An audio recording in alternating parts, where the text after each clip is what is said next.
Hey guys, Zelonius here. Welcome back to another video on the channel. In today's video, I'm going to be showing you my latest custom tactics, tried and tested, old faithful, 4-2-3-1.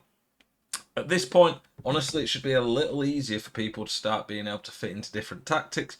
We're starting to get more promo cards with more player roles, more positions, and ultimately, you should have a lot more untradables at this point. A lot of people have been doing icon, hero, gamble SPCs that make it a lot easier to build teams.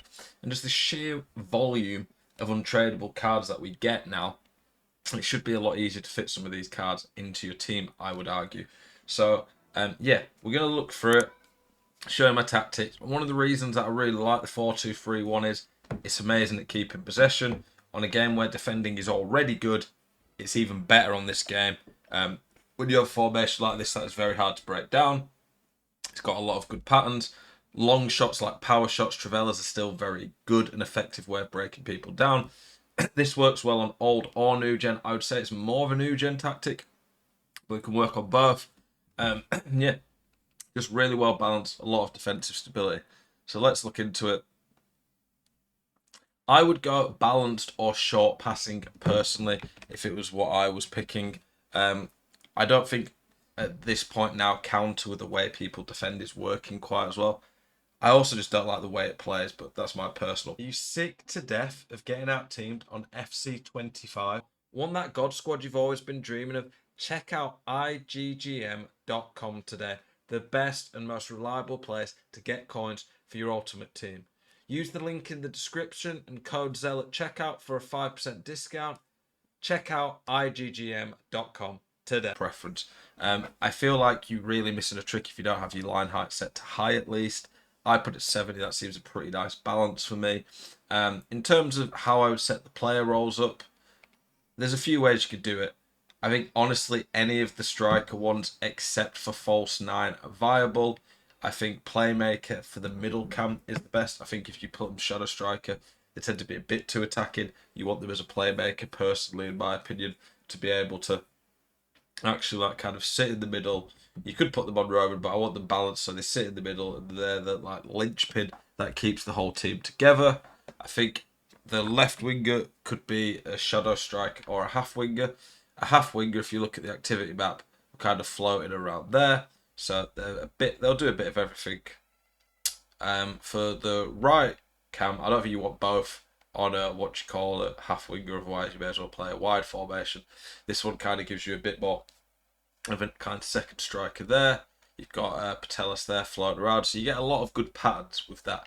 You do want to somewhat make it fit your team and how it is, but is in terms of the player roles that you have. I wouldn't just have a team without. You never want out position. I tried. I got a red card in the game last week in league and subbed on Lizaru at centre back.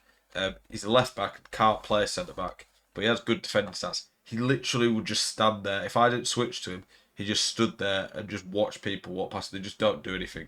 So you can't play out position, but if you get player role plus or player role plus plus, it definitely helps. For the CDM, you can't have both on hold. You need one to at least get a bit more.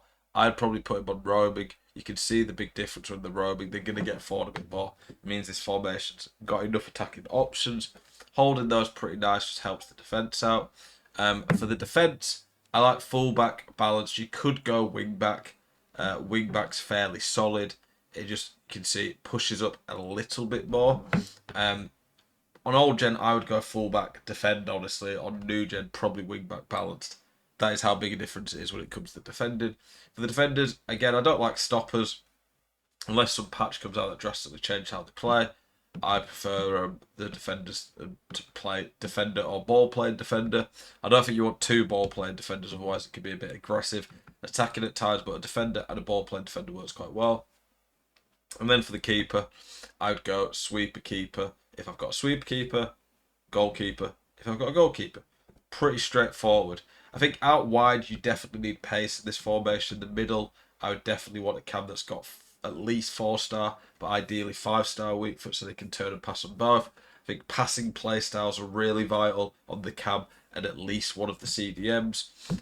You obviously need pacey wingers and wing backs. The striker, they're probably going to be your key player really. If you only got one striker, you need someone really good. Either a big guy who's amazing in the air, decent enough pace, if he gets in, he can score and he can finish, or a little guy who's really good on the ball and got 5-star weak foot and is going to be a threat like that. Depends how you want to play, depends your style, but you do need, in my opinion, to have something at least somewhat better to make any formation or tactic work on this game. As always, appreciate you all tuning in. Hopefully, you keep it spicy. I'll see you guys in the next one. Peace.